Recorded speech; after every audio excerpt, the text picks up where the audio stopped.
The preceding program was paid broadcast. Any ideas, comments, and opinion expressed by the program hosts do not necessarily reflect the views and opinion of the station. The program and its producers are not affiliated with the station. Nagapangabuhi kita sa panahon nga makabig naton walay kapaturan. Kag nagatuga ini sang kahadlok sa kadaman.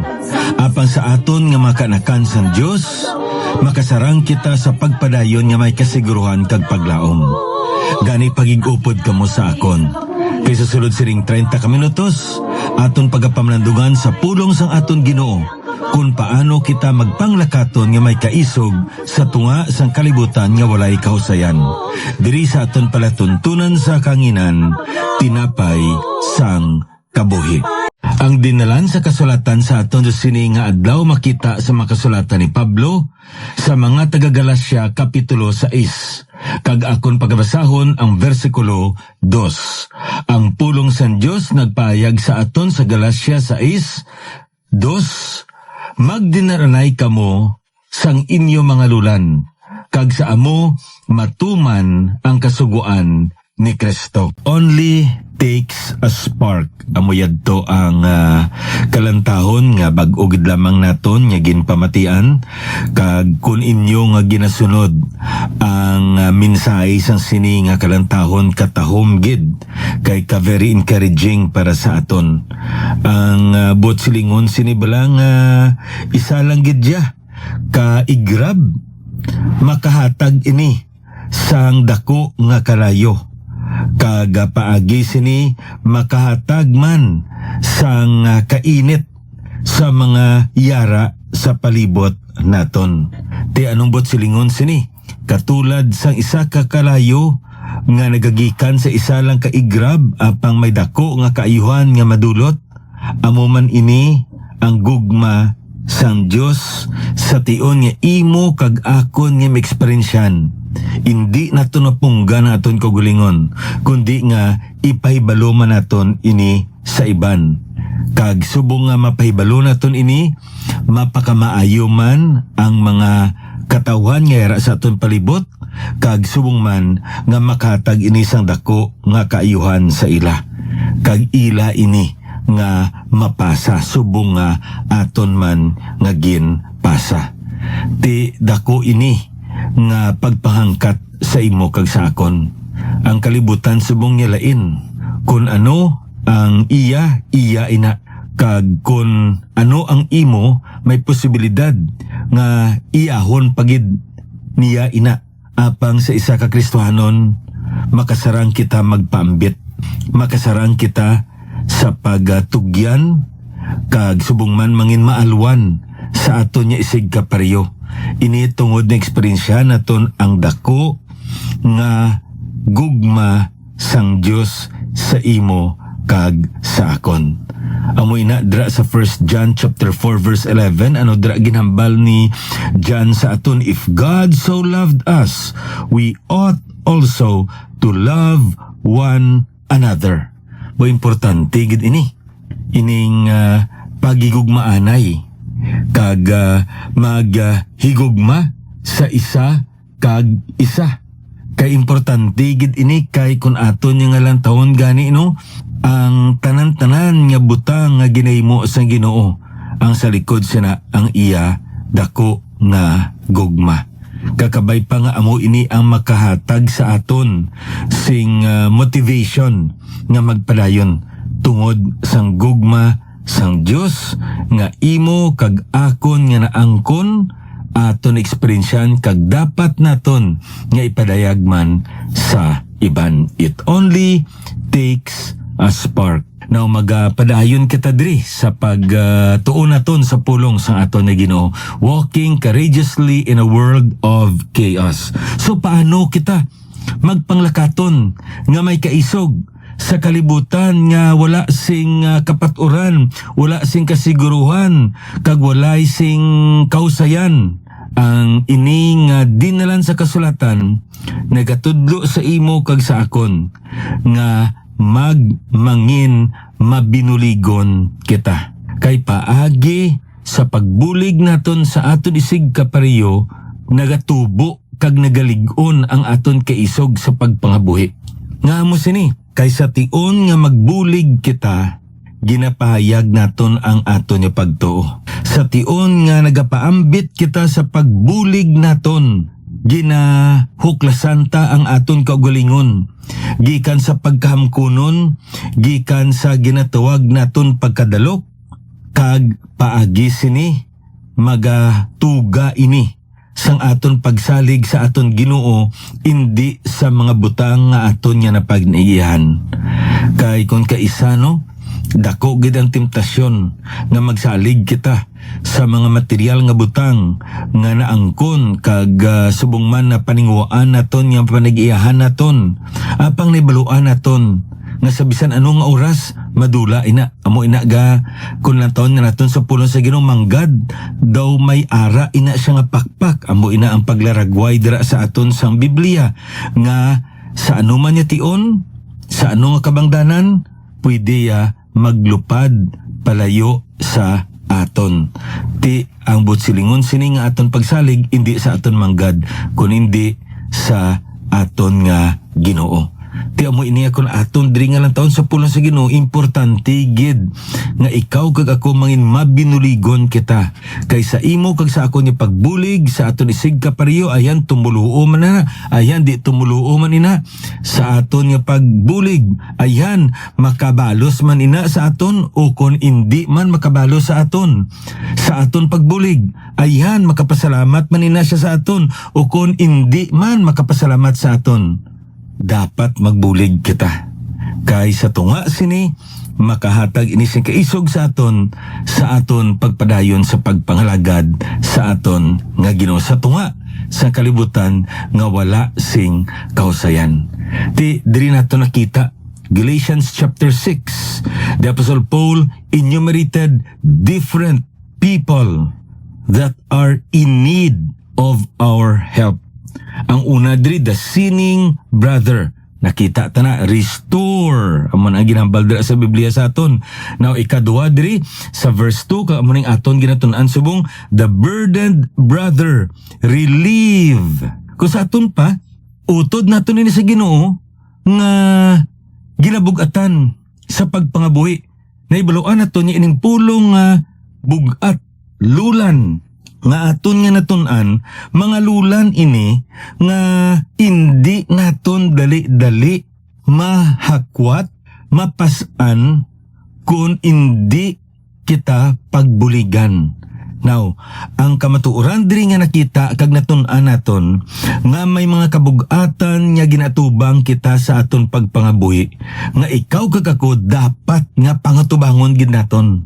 Ka ikaw kag ako bisan sulo kita, aton ina nga mapasaan, mapangabaga, maatubang. Pero may ara gali nga mga lulan nga ginhatag ang Ginoo sa imo kag sa akon, nga tam-an gid kabudlay nga aton nga pagatubangon. Kag kinanglanon naton ang aton nga utod, ang ilang bulig, ang ilang laygay, ang ilang encouragement, ang ilang pangamuyo, ang ilang support. Agod nga mahagan-hagan kag mangin mamag-an ang ini nga lulan nga aton nga ginaatubang. Ti amo ini ang kamatuoran diri nga makita naton sa pulong sang aton nga Dios. May mga butang gid kita nga ginaatubang. Example, magkuha ka sang board exam. Ano nang ang klase sang lulan? Mapatay ang imo asawa, ang imo nga bana, ano ina ang klase sang lulan? Maputo ang imo nga negosyo, ano ina ang klase sang lulan? Madimot ikaw sa imo trabaho, ano ina ang klase sang lulan? Ikaw kag ako na ang makahibalo sang sina nga mga lulan, kag nga aton nga lantawon man kung paano kita makabulig.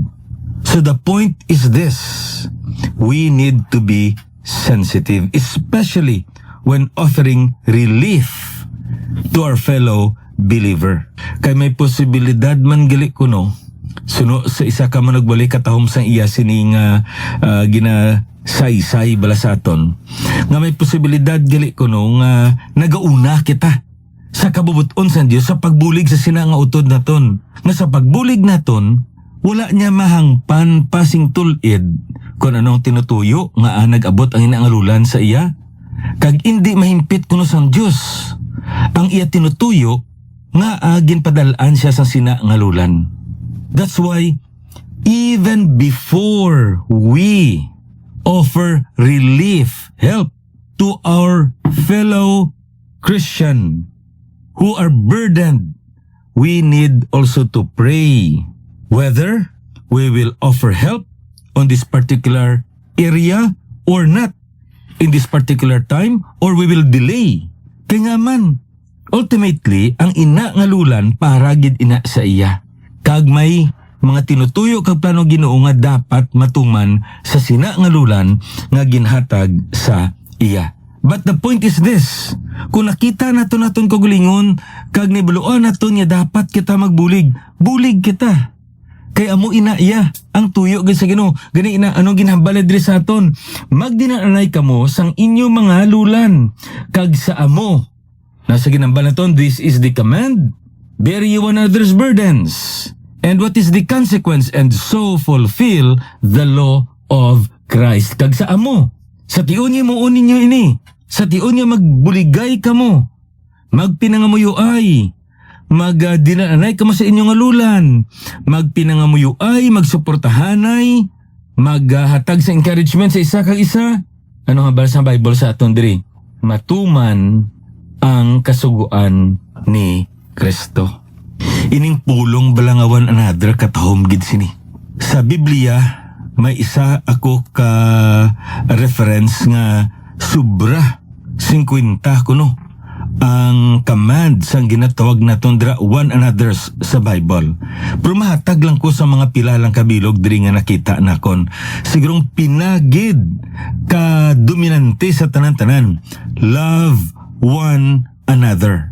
Kag ang isa ka verse nga maduduman naton, John chapter 15 verse 17, these things I command you so that you will love one another.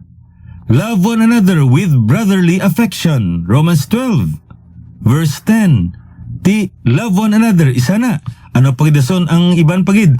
Honor one another. Romans 12:10. Ari pagid. Greet one another. Romans 16:16. Ano pagid? Welcome one another. Romans 15:7. Ari pagid. Show hospitality to one another. 1 Peter chapter 4 verse 9. Have fellowship with one another. 1 John 1:7. Agree with one another. Katahom sina ano? Mag-isa aton panguna-una. 2 Corinthians 13:11. Live in harmony with one another. Romans chapter 12 verse 16. Be at peace with one another. Mark 9:50. Ari pagid. Be kind one to another. Ephesians 4:32. Isa ini sa mga bersikulo nga akon na memorize ang gamay pa ako, no? Forgive one another. Same passage. Bear with one another. Ephesians 4:2-3. Colossians 3:13. Bear one another's burdens. Ti amuning naton anaton subong. Galatians 6:2.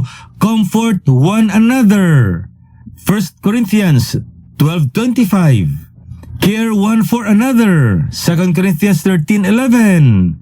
Confess one to another. James 5:16. Pray for one another. James 5:16 sa gihapon. Encourage one another. 1 Thessalonians 5:11. Build one another up. 1 Thessalonians 5:11. Tidamo pagidri, exhort one another, instruct one another, teach and admonish one another, sing with one another, do good to one another, serve one another, wait for one another, be humble toward one another, submit to one another, speak the truth to one another. Kadamo pagid, no? Nga makita naton kag may ara man gani nga mga negative command katulad sa do not provoke one another, do not envy one another, do not judge one another, Do not speak against one another. Ti kun lang taon naton ining mga one anothers kadamo nga ang ginsaysay ka ginatagan gid ini sang Ginoo sang dako gid nga emphasis sa iya bala ni pulong. I believe this has something to do with our relationship with one another. Kaya nga man, our relationship with our God will greatly determine our relationship with our fellow men. That's why kung aton yung alanton sa pulo sa Ginoo, nagambal driya si Pablo. Kung himuon nyo ini, nga buligay kamo, magdianay kamo sa inyong ululan, matuman ninyo ang kasuguan ni Kristo. Ano ba't silingon sina? Yara na sa imo, kagyara na sa ako ng kasuguan ni Kristo. Insindihan na naton, nahangpanan naton, ang kinanglanon naton, nga imo kag akon ina, nga mabutang sa binuhatan. Matuman naton. Amo na importante ang ginhambal sa Biblia sa aton, kag amo ina nga hatagan gid naton sang dako nga concern or dako nga bili ang ini nga mando sang Ginoo sa aton. So ano po silingon sang ginatog naton diri law of Christ? Ano po silingon sini ano kasuguan ni Kristo? Now, may kasuguan ang daan nga katipan. Kung madumduman nyo pa, no? Ara sa daan nga katipan, may ara dra ang kasuguan sang Dios. Sa baong katipan, yaring kasuguan ni Kristo. Ano ang kinalain sini? Kung lang taon naton sa pulong sang aton nga Ginoo, makita naton nga dra sa Galacia Kapitulo 5, versikulo 14, nagambal dra ang pulong sa Ginoo sa aton, kay ang bug-os nga kasuguan na tuman sa isa ka pulong, higugmaa ang imo isig katawo subong sang imo kaugalingon. Anong bot silingon sini? Una gid, kung aton ba si saon, suno sa managatuon sa pulong sa Ginoo, may ara nga masubra sa 600 ka makasuguan sa Biblia. Pero kung imo ina sa i-compress, may ara kuno mga 300 ka mga kasuguan. Kag ay ning 300 sa kasuguan, kung imo pagitini nga i-compress, may ara ina 10 ka kasuguan. Amo lang kay Moises. Kag kung aton ina nga i-compress bagid ang 10 commandments, nagaabot ina siya sa 2 ka commandments. Ano ina? Love God. Ano ikaduwa? Love your neighbor. So, kung aton nga lang taon ang ini nga dinalan sang kasulatan, ang kasuguan sang Dios isagid lang gugma. Amo inang ginhambal dira sa aton, no? The law is fulfilled in one word, even in this, thou shalt love thy neighbor as thyself. Ano ba silingon sini? Relationship with God, relationship with man. Tinga ginambal di sa aton sa verse 14, relationship with man lang ni. Kang idiya gali, nga mo sini, if you cultivate your relationship with God, then you can develop a proper relationship with your fellow man. Amo ina nga damo subong sang mga matawag naton balakaso nga nagali na ay sa buot, kay nga man ang isagid sa mga ginahambal masami. Baw gingamit kya lang ko ba? Na, no? Baw kung kabalo lang ko nga amuning matabo sa akon, baw tani wala na lang ako nagupod sa iya, wala na lang ako nagkasosyo sa iya, wala na lang ako nagpangabuhi upod sa iya kung ano dira, no? So kay nga man, men tend to become selfish. Why? Because of his sinfulness. Prong katahom kay amo sini, walay sa payan nga gindagtaan sang sala ang relasyon naton, hindi lamang sa Dios kundi sa relasyon taman sa aton isig kapareho. Ang aton Ginoong Jesucristo nagpasag-uli sa aton sa Dios. Kag niyan makasarang ikaw, makasarang ako pagi sa bugay ka sa kaalam ni Kristo Jesus nga aton man nga mapasag uli ang aton relasyon sa aton isig kapareho. Subo nga kita na higugma sa Dios, makasaraman kita mahigugma sa aton isig kapareho. Kaya nga man, that is the law of Christ. Katahom sinibla, no? Kung lang taon niya naton sa Biblia, ining pulong diri nga gugma, this is the bottom line why we are doing what we are doing. Nga nagabulig kita sa aton isig kapareho. Subong yung kalibutan lain. Ti anong balos mo kay ginbuligan ta ka? Buligan ta siya kay pilakad daw buligan niya man tana. Ukon hindi ta siya pagbuligan kay hindi man na makabulig sa aton. Ukon magbulig kita, nagalaom kita, nga balikan kita. Dapros na balang na-flat ang guma niya. May nagbulig sa iya nga tawo. Tapos nagatag siya sang kwarta. Parang buligan mo siya, pasalamat. Ti nagambal siya. Nga ti bisan pila lang da. Sang ginatagan siya sang kwarta, ang iya dayon niya sabat, amo lang ni. Now, kung kaisa mo na ang delikado, kung ang aton nga kabuhi wala masintro sa gugma ni Kristo. We are doing this not for the sake of that individual, but rather we are doing this in the name of Christ. Ginahimo naton ini nga butang, hindi tungod sa sina nga persona nga ginahimuan naton, kun hindi sa ngalan ni Kristo Jesus. Nga importante nga tudluan tang aton kaugalingon. Nga himuon naton ini, agod nga tuman naton ang kasuguan ni Kristo, nga nga mo sini. Kaya nga man, kung ang pagbulig naton sa ngalan sa iba niya tao, sa tawong ginabuligan naton, may posibilidad nga ma-discourage kita. May posibilidad nga ma-disappoint kita. May posibilidad nga ma-depressed kita.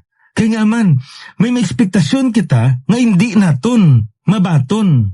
May posibilidad nga hindi gani kapasalamat. May posibilidad gani nga makapasalamat pero balanta nga do hindi amo. May ara man niya nga hindi gid makabalos kay gi-ekspektar kita nga balusan kita. May ara man niya nga hatagan kita pero tani dako-dako pa galing kay gamay man ang ginatag sa aton nga balos. Ukon bayad, ukon anano dira. Amo na ako lang taon naton niya sa Biblia, we are doing this in the name of Christ. Why? As what I've said, we will be harvesting what we have sown, and we will be receiving what we have given. Amoy na makita na to sa pulong sa Ginoo. Ayhan hindi man subong apang balaan naton nga pila kadlaw mabaton gid naton. That's why kung aton nga lang taon sa Biblia, makita yan naton nga amo inigali ang matutuod nga pagsinalayo sa sulod sang iglesia sa aton nga Dios. Magbinuligay kita sa isa kag isa. Kaya nga aman, when we do this, when we will relieve our fellow believer, then we are fulfilling the law of Christ. Just like when we restore our fellow believer, then God is glorified in our midst. Amo ini ang aton subong nga leksyon nga gintun-an sa sini nga pagpamalandong naton sa pulong sa Ginoo. Padayuno naton ini sa maduson naton ni broadcast. Ini nyabyan alagad sa kanginan, Pastor Neil Vilches ang Ginoo magapakamaayo sa inyo.